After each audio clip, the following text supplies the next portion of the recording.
My parents always said I was the difficult one. Turns out, the difficult one is the only person who saw the family for what it really was. I walked away, took their secrets with me, and now they're begging for forgiveness. I'm not sure they deserve it. My fiancé looked radiant, the kind of radiance you can't fake, all smiles and sparkle under the backyard lights, and everyone thought the night was about joy.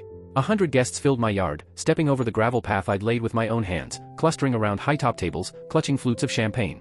The house I bought and renovated stood behind them like a trophy, warm light bleeding from the windows. Caterers we'd hired moved through the crowd with silver trays that chimed when they passed. In one corner, a string quartet leaned into the music, filling the air with those slow, classy songs that make people talk in softer voices. Megan, my Megan, was glowing, flanked by her bridesmaids, waving off compliments and flashing that enormous diamond like it was a prop in a movie. From the sidewalk, you'd think we were the picture of a perfect future. I played the part the way you're supposed to, host smile, easy laugh, the occasional arm around an aunt who told the same story twice. But beneath the practiced grin, I was counting. Waiting for the exact second everything would flip. About an hour in, I slipped away with the excuse of fixing the playlist. Our iPad was tucked on the kitchen counter, plugged into the sound system. We'd set it up months ago so both of us could cue songs from our phones, convenient, right? Tonight it was going to be the opposite. When I pushed open the kitchen door, the screen winked awake.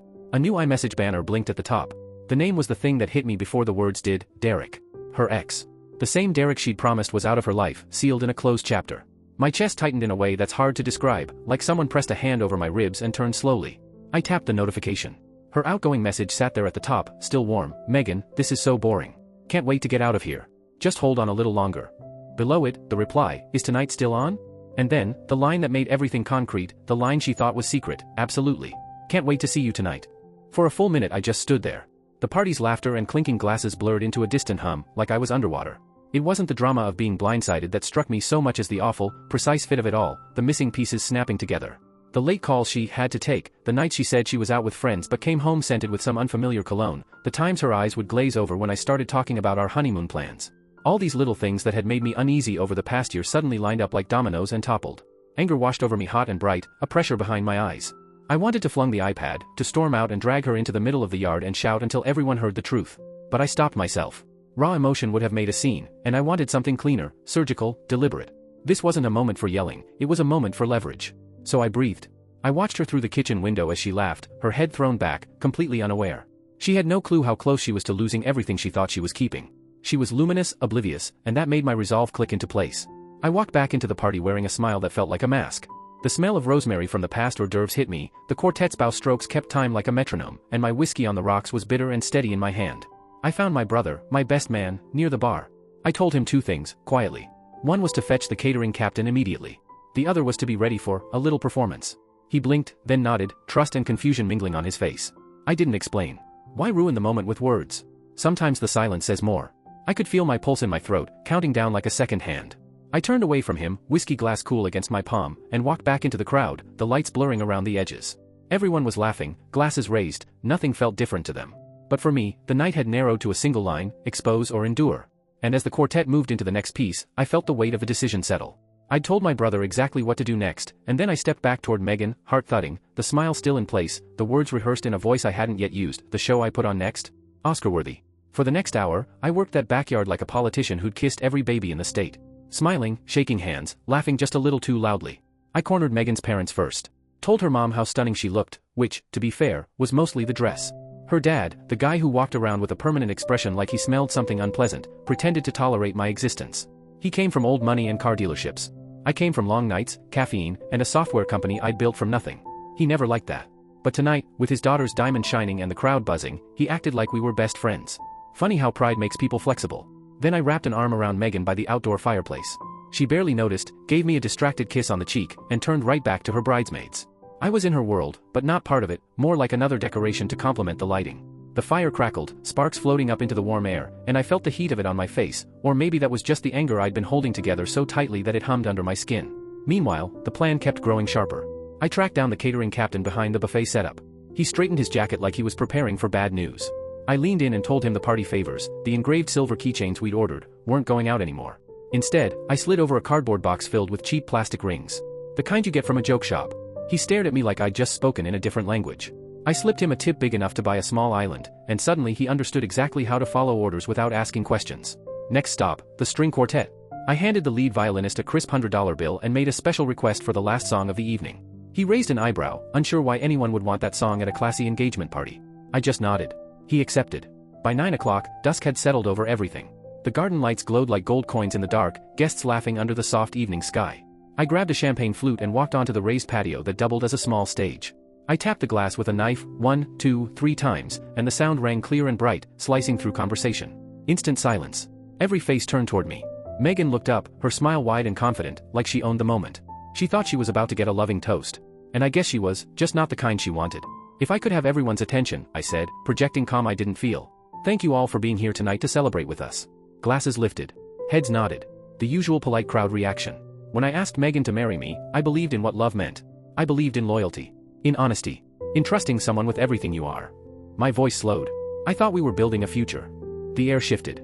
I saw confusion spark across a few faces. Megan's smile twitched. But I've learned that not everyone defines love the same way. Some people treat trust like a suggestion. Some treat loyalty like an optional accessory. A murmur rippled through the crowd. People leaned closer, whispers starting in the back row. Megan went pale, like someone pulled the color right out of her. Maybe you're thinking this is a strange moment for an epiphany, I continued. But clarity has a funny way of showing up at the perfect time. I lifted my phone. Like when you see a message sent from your fiancé to her ex-boyfriend. From her own engagement party. A message that says, and I quote, "Can't wait to see you tonight." Gasps. Hands over mouths. Her mother's wine glass froze halfway to her lips. Her father's eyes went nuclear. Megan didn't move. Not even to blink. I'd like to offer a different toast, I said, raising my champagne. My voice was steady as ice. Not to our future, but to mine. One without betrayal.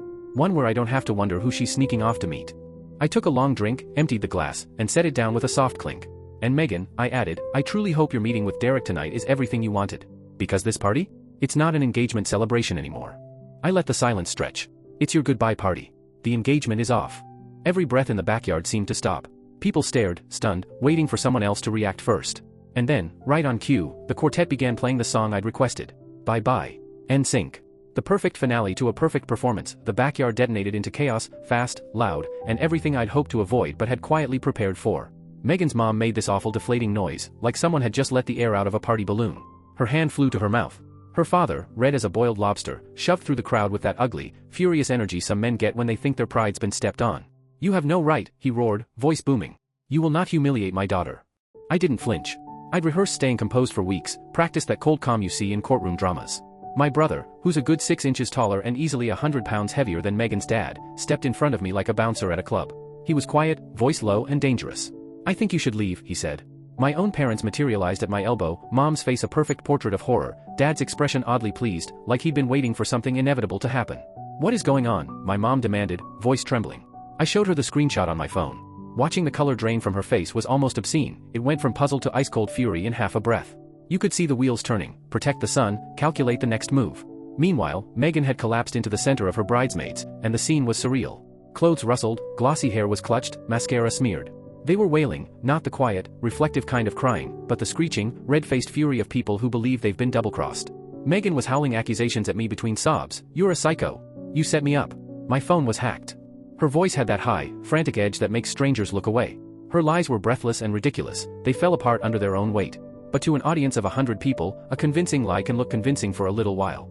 That's why I'd planned the theatrics carefully, to cut through the noise with facts. I walked toward her and, as I did, the crowd parted like water. It felt almost biblical, only without the soundtrack. Up close, her eyes were bloodshot and darting, like a cornered animal. The bridesmaids circled her like shields, fury making them bigger than their frames. I kept my tone quiet and measured, the kind of voice that does more damage because it's steady. You need to leave my house now, Megan, I said. This is my party, she shrieked, a sharp, frantic note that made her mother wince. You're right, I said, and the words were calm enough to scare me a little. It is your party. It's just that it was paid for with my money, hosted at my house, and catered by people I hired. So I'm ending it. Your invitation has been revoked. Her father lunged, but my brother and a few cousins moved like well-drilled muscle, forming a human barricade between him and me. The air smelled like spilled champagne and cigarette smoke from someone 2 tables over, lights flashing off the crystal of half-drunk glasses. Guests started collecting their coats, whispering, phones already out. Shock, pity, and a weird sort of morbid curiosity danced across their faces as they made for the driveway. Following my instructions like dutiful little pranksters, the catering staff handed each leaving guest one of the cheap plastic rings from the box I'd supplied earlier. I watched them hand the ridiculous things to people who just toasted our future. Some people laughed in a stunned, awkward way. Others slipped the plastic onto their fingers, a gaudy, inexpensive souvenir of a very expensive evening. The sight of grown adults wearing cheap joke rings as they walked away felt like a cruel little punctuation mark to the whole charade. Megan's family was the last to gather their things. Her mother looked at me like I'd personally undressed and insulted her on the spot. "You will pay for this," she hissed, venom thick in her whisper. "We will take you for everything you have." I let that hang between us like a dare. "Good luck with that," I said. "The engagement is off."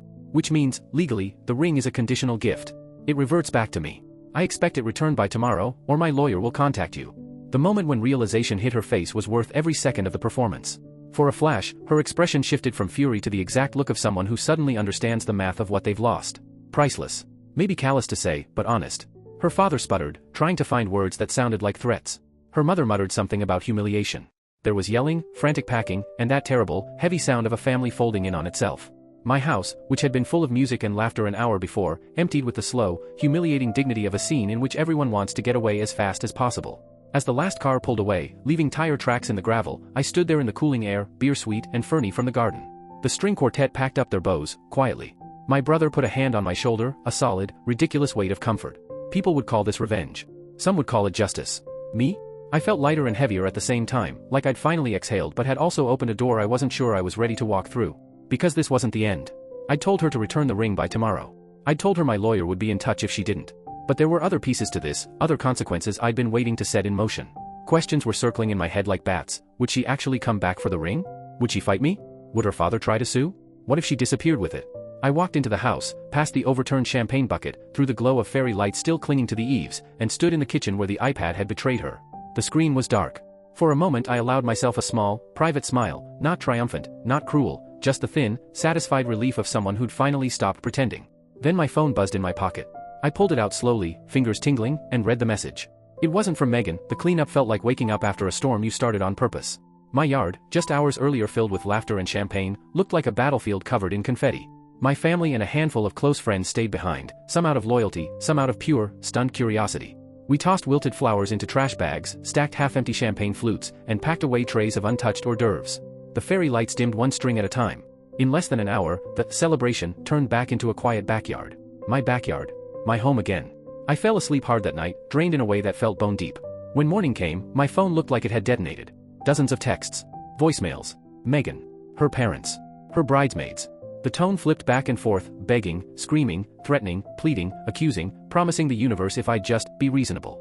I didn't open a single one. Delete. Delete. Delete. At noon, the doorbell rang.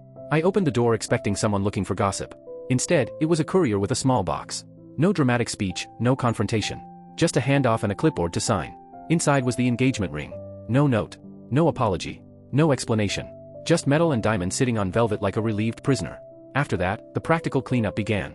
Joint account? Closed. Her name on my credit cards? Removed. Wedding vendors? Cancelled one by one, with fees that made my stomach hurt. Every non-refundable deposit was like tearing dollar bills in half, but I'd never been so glad to lose money. Each cancellation felt like another chain falling away. Megan tried hard to paint herself as the victim. Oh, she tried. But you can't rewrite a story when 100 witnesses are already retelling it. The news spread faster than cologne on a nightclub couch. The dramatic toast, the NSYNC song, the plastic rings, it was too surreal for people not to talk about. She had nowhere to hide. No version where she came out the hero. A week later, like clockwork, I got a letter from her family's lawyer. It was a full-length tantrum printed on expensive paper, accusing me of causing emotional distress, humiliation, damages, demanding a six-figure settlement to make her whole. The irony almost broke my face from smiling too hard. My attorney sent back a single-page reply. Just one. It included a copy of the text screenshots. A list of more than 80 witnesses present at the party. A friendly note asking if Megan would prefer to testify under oath, and explain who Derek was, exactly. Silence. Total, beautiful silence. We never heard from that lawyer again. 8 months later, the silence never stopped. No messages. No threats. No dramatic closure. Megan and her family evaporated like they'd never existed. But of course, stories have a way of reaching you whether you want them or not. Mutual acquaintances filled in the blanks over time, some gleefully, some awkwardly, some whispering like they were sharing state secrets. Turns out, Derek, the guy she was so eager to ditch our engagement party for, wasn't some long-lost soulmate waiting with open arms. He was married. And not separated, or complicated, or it's basically over, full-on married, wife at home, shared mortgage married. Megan had conveniently skipped that detail. And here's the kicker, word of the affair got back to his wife not long after my little event. Someone who'd been at the party knew someone who knew her. The story traveled faster than Megan ever could. His marriage blew up. His life unraveled. And guess what? He wanted nothing to do with Megan afterward. No rescue. No backup plan. No romantic new beginning. So the woman who tried to juggle two futures ended up with none. Meanwhile, my life? Quiet. Drama-free. peaceful in a way I didn't know I'd been missing. Funny thing about truth, when it finally comes out, it doesn't just set you free, it burns down everything that was built on lies. And some houses deserve to burn. Megan's parents reacted the way people do when the gravy train derails, not angry that their daughter cheated, but furious that she'd done it so loudly and cost them everything they'd been planning to ride on. Their outrage wasn't about morals, it was about status. They'd been banking on my future, my company, my income, to polish their social standing, and suddenly that shiny prospect was gone. So they issued an ultimatum: either get a real job and start contributing rent, or move out. Harsh? Absolutely. Predictable? Also absolutely. Fast forward a few months, and Megan was no longer slipping into designer heels and pretending she wasn't tired. She was pulling on a cheap uniform and memorizing table numbers. She took a hostess job at a middle-of-the-road chain downtown, the kind of place where the music is too loud, the lighting too fluorescent, and the tips are hit or miss. The whole family's empire wobble didn't stop at her paycheck. Her dad's car dealership saw a slump too. People talk. In our town, reputation is currency, and folks don't love buying a car from someone whose family headline is engagement scandal. Then, about 3 months later, fate handed me an odd little moment of closure. I was out with friends at this trendy new spot in the city, the kind of place that's all small plates and big attitudes. Conversation hummed, candles flickered, the meal was delicious. Halfway through, I glanced up and froze. There she was, Megan, standing at the host stand. The uniform hung wrong on her frame, the badge crooked, the makeup a little too heavy to mask the fatigue. For a second our eyes met, recognition flared, then, like a shutter slamming shut, hatred filled her face. She turned and disappeared through the swinging door into the kitchen as if the sight of me burned. A few minutes later a different hostess approached our table. "I'm so sorry, your server had to step out due to a sudden illness," she said, voice smooth, practiced. My friends, the ones who'd been at the party or heard the story a dozen times, looked at each other and then at me, and they started to laugh. It was the kind of laugh that mixes disbelief with the absurdity of life rearranging itself. That laugh tasted like vindication on the tongue. Did I enjoy seeing her there? I won't lie, there was a small, cold pleasure in the symmetry of it. I'd taken the night that would have been her crowning moment and turned it into a public, unforgettable humiliation. But did I want her life wrecked? Not exactly. I wanted truth. I wanted accountability. The aftermath just happened to be brutal and public. She didn't just lose a fiancé, she lost the safety net, her family's money, her social standing, the future she'd built a fantasy around. She'd thought she could have it all, my love as a backstop while she chased someone else. Instead she ended up with none of it. Life has moved on. I'm dating again, slowly this time, coffee dates, easy conversations, no grand gestures. Healing, not hysteria. But a lesson stuck hard: convenience is a double-edged sword. Those sync devices that made life easy? They also make secrets brittle. So yeah, next time I'm in a relationship, I'll be mindful. I'll watch for the little tells. I'll keep an eye on the tech. Because trust is built on more than promises, it's built on transparency, and sometimes on a well-timed screenshot.